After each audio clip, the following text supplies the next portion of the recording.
Halo semuanya, selamat datang di segmen analisa. Sekarang kita update kembali terkait dengan perkembangan kasus Nikita Mirzani beserta asistennya Ismail yang saat ini mereka ditahan di Polda Metro Jaya atas 3 pasal dugaan. Pertama adalah terkait dengan pengancaman, kedua pemerasan, dan ketiga adalah tindak pidana pencucian uang.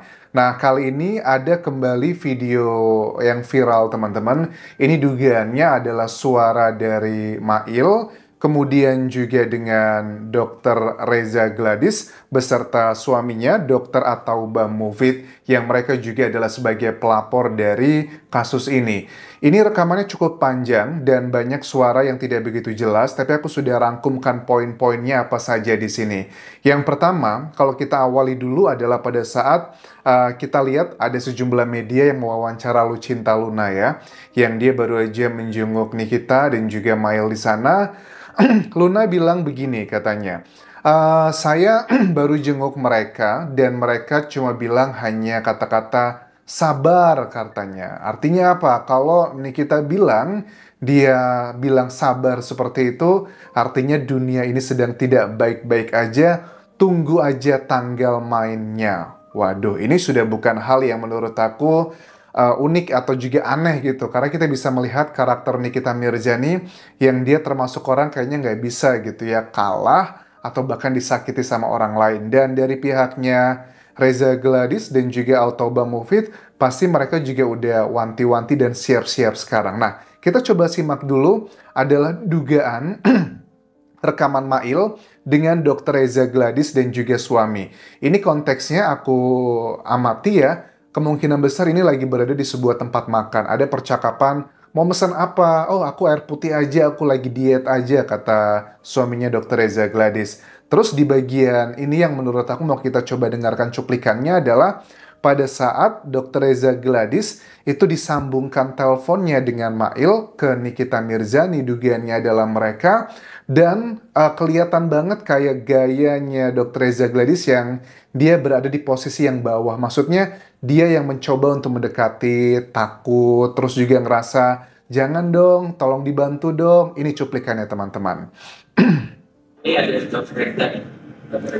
ada Dr. Reza nih. Mail ngomong ke dugaannya Nikita Mirzani.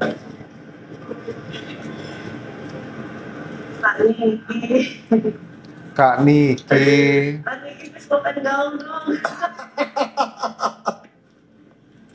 Oke, aku nggak begitu menangkap apa yang dikatakan berikutnya, cuman dengan irama intonasinya Kak Niki, terus suaminya juga menimpali dengan tertawa, hahaha, mungkin itu sebuah bercandaan apa konteksnya mereka. Dari intonasi ini menunjukkan kayak ya anak kecil lah ya merengek, atau kita sama temen, ada temen yang lagi berbuat salah, misalnya nih aku punya temen, dia lagi berbuat salah sama aku, kemudian dia nelpon aku, Anjas, jangan marah dong. Kurang lebih aku tangkapnya seperti itu. Lanjut lagi. Lagian kemarin aku tuh bingung sumpah Niki. Aku tuh sama sekali aku diam gitu, bukan aku berani ngomong apa diam. Ya aku tuh baru pertama kali di posisi kayak gitu, aku gimana? Nah, aku itu bingung. Aku baru pertama kali di posisi seperti ini. Jadi aku diem aja begitu. Itu ngikutin loh, karena chat dokter Oki, dokternya aku tuh orangnya takut mau karena dokter ini pernah nyampein lah ke seseorang gitu ya. Oke, ini suaranya nggak jelas, bercampur-campur, dan dugaannya yang merekam ini, kalau aku lihat dari kualitas suaranya, kemungkinan besar yang merekam adalah dari pihak suara yang paling besar terdengarnya. Maksudnya siapa? Kalau dari obrol ini kan ada dugaannya 4 orang ya. Ada Nikita Mirzani lewat telepon, kemudian ada Ismail, ada juga Dr. Reza Gladys dan juga Dr. Ataubah Mufid. Yang suara paling kelihatan keterdengar jelas itu adalah Reza Gladys dan juga Ataubah Mufid. Nah, kalau suara Mail juga kelihatan samar-samar. Jadi kemungkinan besar suara yang paling gede itulah adalah sumber rekamannya. Dan suara Nikita nggak kedengeran sama sekali karena ya orang lagi telepon gitu. Dan ini kan juga tidak di loudspeaker ya. Jadi Nikita Mirzani nelpon dengan Mail, dugaannya mereka itu nggak di loudspeaker, makanya nggak kedengeran sama sekali suaranya Nikita Mirzani, dan itu hanya suara yang mirip sekali dengan 3 karakter lainnya.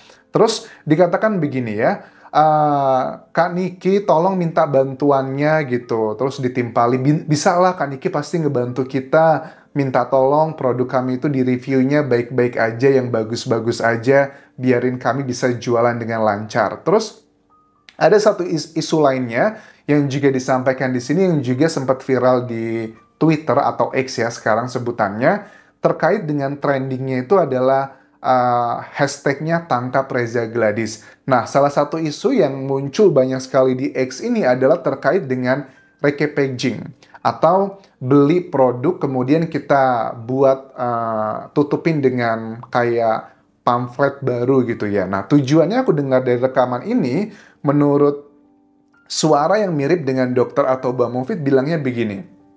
Kenapa kita repackaging? Karena biar para dokter dan apoteker itu nggak tahu produk aslinya apa. Dan itu semua sudah BPOM juga kok. Ini murni karena biarin mereka tidak tahu. Kalau mereka tahu itu produknya mana, nanti mereka beli sendiri, ya kalah dong persaingan bisnis. Ini kalau aku tangkap kayak murni persaingan bisnis aja. Ya nggak tahu apakah di Indonesia diperbolehkan gitu. Misalnya aku beli produk nih di Thailand ya, produk misalnya krim wajah, aku kirim ke Indonesia gitu, kemudian aku tempelin dengan branding punyaku sendiri. Apakah itu diperbolehkan atau tidak dalam aturan di Indonesia? Kalau di Thailand, setahu aku itu tidak boleh aturan seperti itu. Itu namanya kayak ya membohongi juga, kecuali kalau memang sudah kerja sama dengan brand tersebut, kita tambahin ya tertentu baru oke lah. Tapi kalau seperti ini, apakah ini boleh atau tidak, tiap negara punya aturannya berbeda-beda. Tapi dengan intonasi dari suara yang mirip Reza Gladys tadi, yang nelpon kata-katanya Kak Niki, itu kesannya kayak seseorang yang ada kesalahan, pengen membaik-baiki. Oke, mungkin babak membaik-baikinya sudah selesai. Ada dua netizen ya, karakteristik yang grup yang berbeda, dua netizen di sini. Netizen ya, ada yang meyakini bahwa kenapa ada rekaman ini, terus juga mereka melakukan hal seperti itu karena dugaannya karena ya mereka menjebak gitu, biar mereka punya alat bukti, biar bisa mentersangkakan Nikita Mirzani dengan pasal ya pemerasan, pengancaman, dan juga TPPU tersebut. Tapi ada lagi yang mengatakan bahwa enggak kok, mereka tuh tidak mau menjebak, mereka cuma mau damai-damai aja, cuma karena mereka sudah benar-benar terpojok. Karena misalnya gini ya, Reza Gladys dan suaminya sudah memberikan uang 4 miliar nih ke Nikita Mirzani. Dugaannya seperti itu. Tetapi kok dia masih terus diserang, dikata-katain yang nggak baik, produknya juga terus direview negatif. Makanya mereka melakukan hal sampai sejauh ini. Kalau dulu mode mereka adalah mode yang memelas, meminta perdamaian. Tapi kalau mode sekarang aku melihat, Reza Gladys dan atau Mbak Mufid ini sudah modenya adalah penyerangan. Ya walaupun kita tahu waktu di keterangannya terakhir di media massa, dia bilang begini ya, mereka, katanya Reza dan juga Otoba, sebenarnya kami juga nggak mau seperti ini, tapi mau nggak mau ini harus kami lakukan untuk membela diri. Kami butuh keadilan dan juga kebenaran. Ya, ini adalah proses yang sudah masuk ke proses hukum, teman-teman. Ini salah satu cuplikannya pada saat mereka menyampaikan hal yang aku lihat. Memang dia masih ada, mereka kelihatan masih berhati-hati sekali. Takut salah ngomong di media, takut ini membuat timnya Nikita Mirzani atau bahkan Nikitanya akan semakin emosional dan membuka banyak hal yang bisa berakibat buruk kepada usaha mereka. Bukan sesuatu yang kita harapkan sebenarnya. Sebenarnya kita nggak mau ini semua terjadi. Dan kita tidak suka keributan sama sekali, dan bahkan teman-teman di sini boleh lihat di mana pernah kita melakukan keributan, tapi mau nggak mau untuk membela diri, mungkin ini salah satu caranya gitu. Kenapa akhirnya melaporkan? Karena sudah banyak yang ya kita butuh keadilan dan kebenaran itu. Ya. Kita butuh keadilan dan kebenaran, katanya seperti itu. Oke, di sisi ini memang kita harus mengakui indikasi Nikita Mirzani melakukan tuduhan yang pemerasan, pengancaman, TPPU itu memang sudah ada dua alat bukti yang kuat, karena memang secara fakta hukum mereka sudah ditetapkan sebagai tersangka. Tetapi kalau kita balik lebih mendalam ke inti permasalahan dari kasus ini, ya samalah seperti banyak influencer ataupun juga netizen lain yang mengatakan begini, dokter, kalau memang kalian ngerasa produk kalian itu baik-baik aja, tidak ada yang dilanggar, terus juga memang itu sudah sesuai dengan aturan dan tidak merugikan konsumen, kenapa kok mau gitu mengikuti saran-saran yang dilakukan oleh sejumlah pihak, misalnya dugaannya kayak Ismail, atau bahkan Dokter O, atau yang lainnya, kenapa mau gitu? Kalau memang dibilangin, wah dokter, kalau kamu nggak ngasih uang 4 miliar ke kita atau 5 miliar ke kita, saya kasih tahu nih bahwa kamu melanggar A, B, C, dan D. Kalau memang baik-baik aja, kenapa mengikuti juga? Kita sebagai masyarakat paham ya yang dinarasikan dari timnya Nikita Mirzani bahwa ini bukanlah tuduhannya tadi pemerasan atau bahkan hal-hal yang sifatnya TPPU, tapi ini adalah kayak kesannya endorsement. Tapi masyarakat menilai ini apakah suap menyuap begitu. Tapi dari timnya Dr. Reza Gladys bilang, ini jangan dipelintir menjadi suap menyuap katanya. Kami tidak menyuap mereka, tapi kami itu diancam begitu. Kalau kami nggak memberikan uang, kami akan di-review, ditunjukkan bukti-bukti bahwa produk kami itu A, B, C, dan D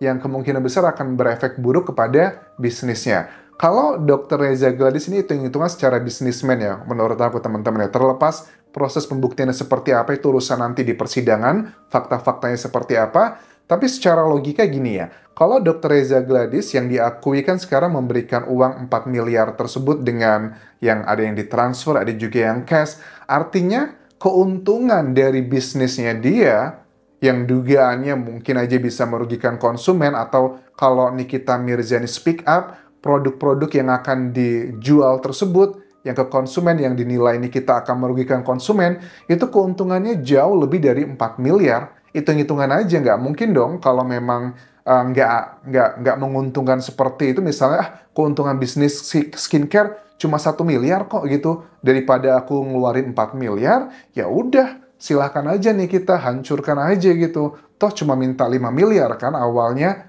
toh keuntungannya nggak nyampe 1 miliar. Menurut aku keuntungan dari levelnya kayak Dr. Reza Gladys yang punya cabang, yang punya banyak karyawan juga, itu udah puluhan bahkan bisa ratusan miliar ya. Ngomongin keuntungan, bukan omset. Makanya nggak heran bisnis skincare di Indonesia itu omsetnya per tahun dari berbagai brand ya, itu udah bukan lagi ratusan miliar, tapi sudah hitungannya tuh udah triliunan. Bahkan udah bisa puluhan triliun bisa loh setahun loh di Indonesia. Ya karena memang kita bisa lihat di Indonesia kan memang banyak banget masyarakat itu yang tertipu lah dalam tanda kutip dengan influencer yang mengatakan bahwa pakailah produk ini nanti kulit kamu bisa sebening saya. Yaitu pertama udah faktor DNA ya, kita mau pakai produk seperti apapun, kalau memang kulit kita coklat ya bakal coklat. Kalaupun bisa lebih putih, ya mungkin karena vitamin C-nya ya, karena tone up-nya doang, nggak bisa bener-bener putih. Tapi sekali lagi aku bilang teman-teman ya, kalau memang kulit kita itu kan kulit Indonesia, nggak akan bisa seperti kulit-kulit bule atau para selebriti di Indonesia. Para selebriti atau influencer itu mereka aktivitasnya tidak di bawah sinar matahari banyak, itu yang pertama. Mereka juga ada perawatan di klinik, mereka juga ada makanan A, B, C, dan D. Jadi nggak cuma pakai skincare, daripada buang-buang uang buat beli skincare yang hanya menjual harapan palsu, lebih baik uangnya itu disimpan atau dibuat untuk kita belajar meningkatkan skill. Karena ekonomi kita juga sekarang sedang dalam kondisi yang genting lah. Nggak baik-baik aja di Indonesia. Sementara itu dulu bisa aku update mengenai drama dari skincare skandal yang ada di Indonesia ini. Dan kita lihat nanti, karena menurut Reza Gladys dan juga Autoba Mufid, ada yang dilaporkan kembali, ada inisial-inisial karakter-karakter yang populer tentang skincare, dokter-dokter juga di Indonesia. Siapakah yang bersalah? Mudah-mudahan terlepas drama ini, masyarakat kita bisa belajar bahwa nggak semua skincare itu ternyata menjual produknya sesuai dengan yang dijanjikan. Atau kita terlalu berekspektasi terlalu tinggi juga. Sampai ketemu lagi di video berikutnya. Tinggalkan like dan juga komen. Subscribe channel YouTube ini, follow Instagram, Facebook pageku, dan juga akun TikTok Dian Jasa Smart. Sampai jumpa semuanya. Bye.